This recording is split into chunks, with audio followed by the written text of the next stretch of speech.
चाहेंगे। तो फ्रेंड्स, ये बिजनेस तो बहुत अच्छा है, बहुत खूबसूरत है। हम पहली बार यहाँ पर आए थे तो हमें उतना भरोसा नहीं था, इन्होंने जबरदस्ती को लेके आए थे, पर वहाँ से हमारी शुरुआत हुई। बहुत अच्छा बिजनेस है और हम कुछ दिन पहले, एक हफ्ता हुआ, घूमने गए थे और ये सब कुछ हुआ मेरे हस्बैंड को मैं हेल्प करने की वजह से। तो आप भी कर सकते हैं ऐसा, और अपना बिजनेस है, दोनों करने से बहुत अच्छा बढ़ जाता है बिजनेस। और कुछ दिन से हम पहले मैं आपको बताया कि हम लोग बहुत दिन पहले कहीं फंक्शन में कहीं पर भी नहीं जाते थे, मगर अब ये 1 साल से हम फंक्शन में जाना शुरू करे हैं और सब लोग बोल रहे हैं जल्दी आ जाओ, शादी मिली। तो बहुत अच्छा लग रहा है, बहुत अच्छा, और हम लोग को बहुत अच्छी इज्जत मिल रही है वहाँ से। हम लोग पहले तो बहुत परेशानियों में थे, मगर अब तो बहुत अच्छा है। और हमारे बच्चे भी, पहले लोग कपड़े लेने के लिए, कुछ खरीदने के लिए बहुत फर्स्ट तक इंतजार करना पड़ता था, मगर वो इंतजार अब नहीं है, तो वो हो चुका है पहले ही।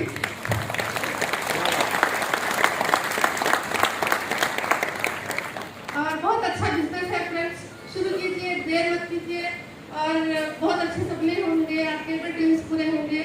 थैंक यू विश्व।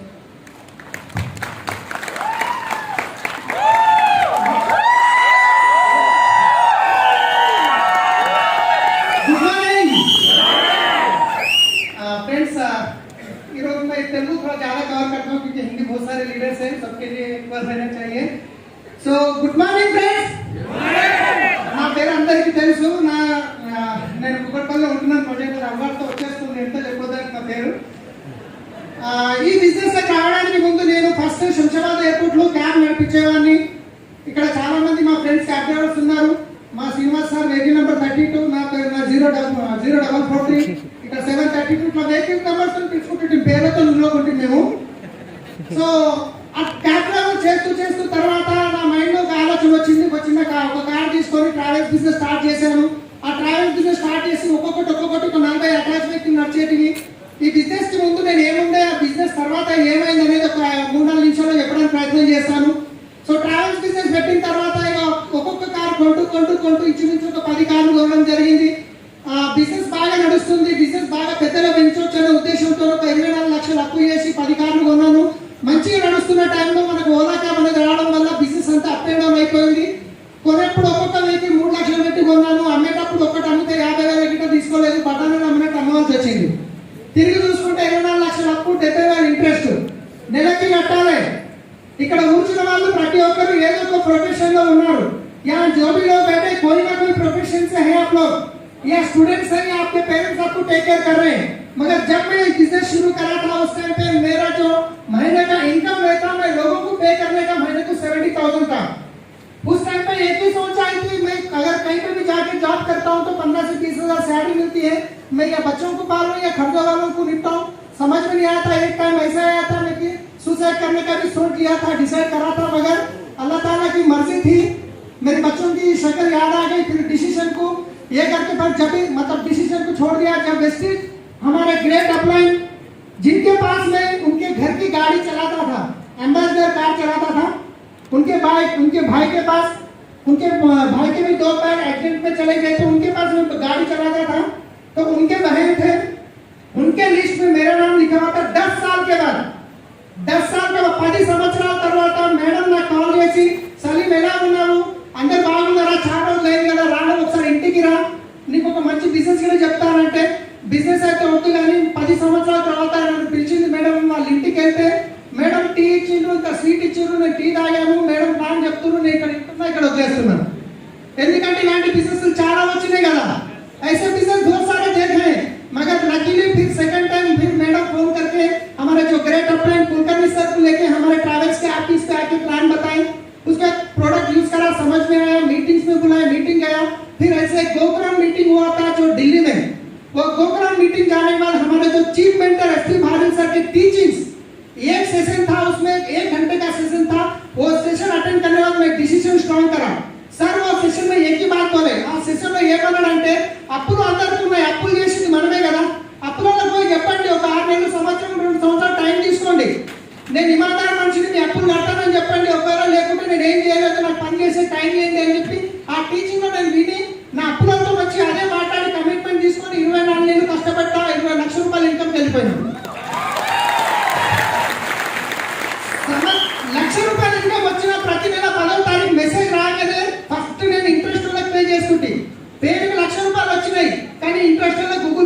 గంట లోపల ఒకరి ముఖం చూసుకుంటుంటే అకౌంట్లో పైసలు లేవు.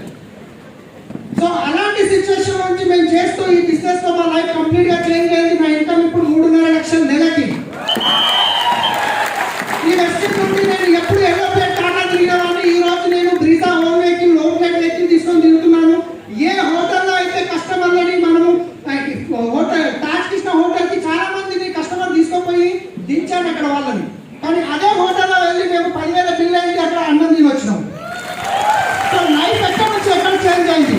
लाइफ कहां से कहां बदल गया है फ्रेंड्स. एक ही है आज जो भी आप ये मीटिंग में आपको बुलाए हैं वो है आपकी सक्सेस के लिए सोच रहे हैं. उनका हाथ पकड़ लीजिए.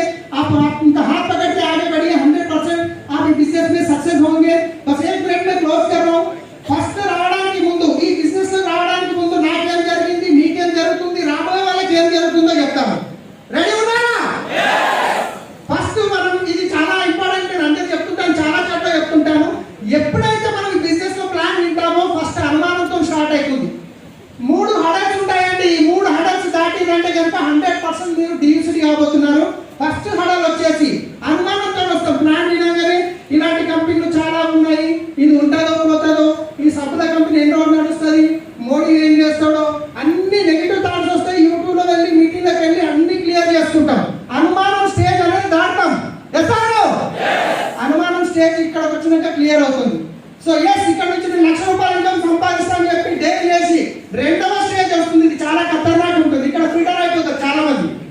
అనుమానం స్టేజ్ దాటి దోస్తు దగ్గరికి వెళ్ళి, రిలేషన్ దగ్గరికి వెళ్ళి నేను డిసైడ్ చేస్తున్నా, హైదరాబాద్ లో చాలా మంది లక్షల్లో సంపాదిస్తున్నారు, ఇది ఎక్సలెంట్ బిజినెస్ అని ప్లాన్ చెప్పామని ఏమంటారు?